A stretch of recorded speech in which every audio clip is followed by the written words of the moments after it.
હાલો મિત્રો, તો આપણે આવી ગયા હતા શ્રી વસરાજ દાદાના મંદિરે। તો આપને સૌને દર્શન કરાવવાનો લાવો મળ્યો છે। તો દાઠા ગામમાં જે આ મંદિર આવેલું છે સ્થાનક, તો દર્શન સૌ મિત્રો કરી લેજો। તો ચાલો આપણે જે આગલા વિડીયોમાં જે બતાવ્યું હતું કે આપણે જે મંદિરનું કામ ચાલુ છે, તો એમાં જે ભરતી કરવાની જે પુરાણ આવેલું છે તે આપને સૌને બતાવવામાં આવશે। જે કામ આગળ હાલતું જશે તે તમને બતાવવામાં આવશે ને દાદાના દયાથી કામ સરસ ચાલે છે। તો આગળ ચાલો તમને વિડીયોમાં બતાવું કે ભરતીનું કામ કેટલેક પહોંચ્યું છે ને કેટલું કામ ચાલુ છે।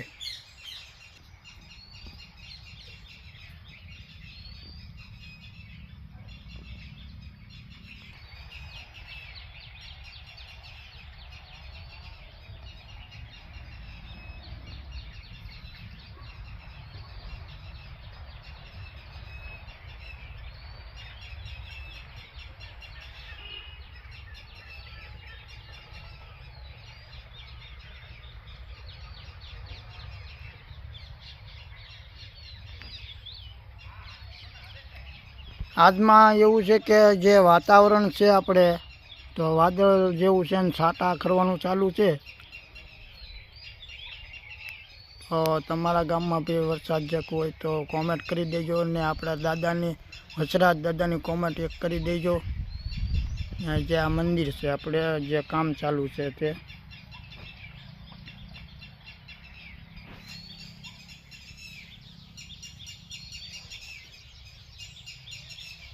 આગળ બી તમને બતાવવામાં આવશે। જે આપણે જે રાતમાં જે વસ્તુ જે આવી છે, પુરાણ માટેની જે વસ્તુ આવી છે તે બતાવશું। અમારા વિડીયોમાં બન્યા રહેજો ઠેઠ સુધી ને લાઈક શેર ઓર કોમેન્ટ કરજો।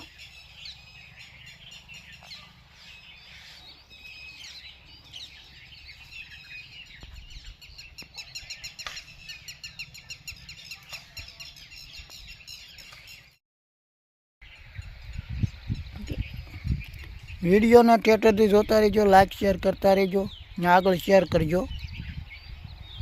તો આપણા બી મિત્રોને જાણ થાય કે આપણે દાઠા ગામમાં મંદિર આવેલું છે।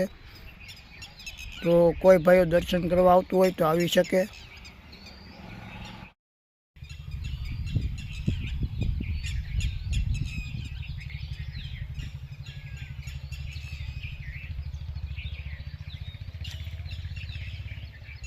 મસ્ત લોકેશન આવે છે, કેમ કે આજમાં વાતાવરણ જો મિત્રો આપણે કપચીની ગાડી પણ આવી ગઈ છે ને રેતી એક ફેરો આવી ગયેલો છે ને સિમેન્ટ પણ આવી ગયેલી છે। અહીંયા સિમેન્ટ પડી છે આપણે અંદર। આ પથ્થરનો જે હવે કામ ચાલુ થશે ને આગલા વિડીયોમાં આપણે જે બતાવશું તે આગલું કામ આવશે તે બતાવશું। અહીંયા સિમેન્ટ આપણી આવી ગયેલી પડી છે ને આ સેન્ટિંગ વાળાનો સામાન પણ આવી ગયેલો છે।